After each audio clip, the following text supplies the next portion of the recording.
Le parti qui semble le plus considéré comme capable de gouverner aujourd'hui, c'est le Rassemblement national. Le Rassemblement national est jugé moins risqué, moins chaotique par les Français que la France insoumise. Un élément de plus qui fait apparaître le Rassemblement national, qui lui permet d'être considéré par les Français comme un parti politique comme les autres, c'est-à-dire qui a une position totalement qui est conforme à son poids électoral. Mais ça, c'est la grande victoire aussi de Marine Le Pen depuis qu'elle a récupéré le parti et qu'elle en a fait ce qu'il est aujourd'hui, et plus le Front national de son père. C'est que de plus en plus, le Rassemblement national est considéré par les Français comme un parti comme les autres. Républicains et qui ont dit justement qu'ils ne voulaient pas que le RN accède aux plus hautes fonctions de notre pays, à savoir avoir Bardella Premier ministre.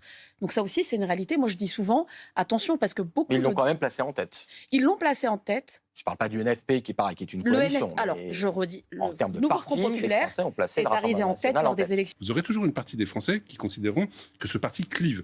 Certains diront que c'est un parti d'extrême droite, d'autres diront qu'il est dangereux pour la démocratie.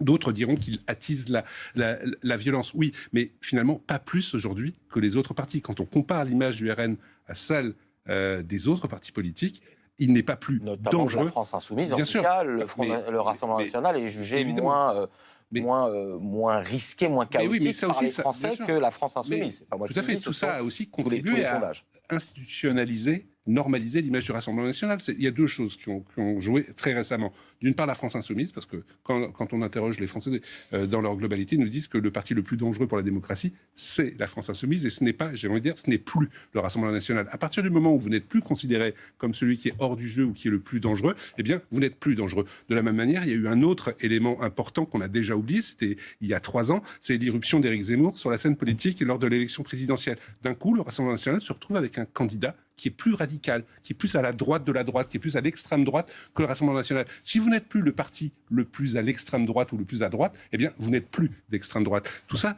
a servi. Le résultat, aujourd'hui, c'est que l'image des partis politiques, elle est dégradée, quel que soit le parti politique que l'on teste, mais le parti qui semble le plus considéré comme capable de gouverner aujourd'hui, c'est le Rassemblement national. Vous avez près d'un Français sur deux qui considère que le RN serait capable de gouverner la France.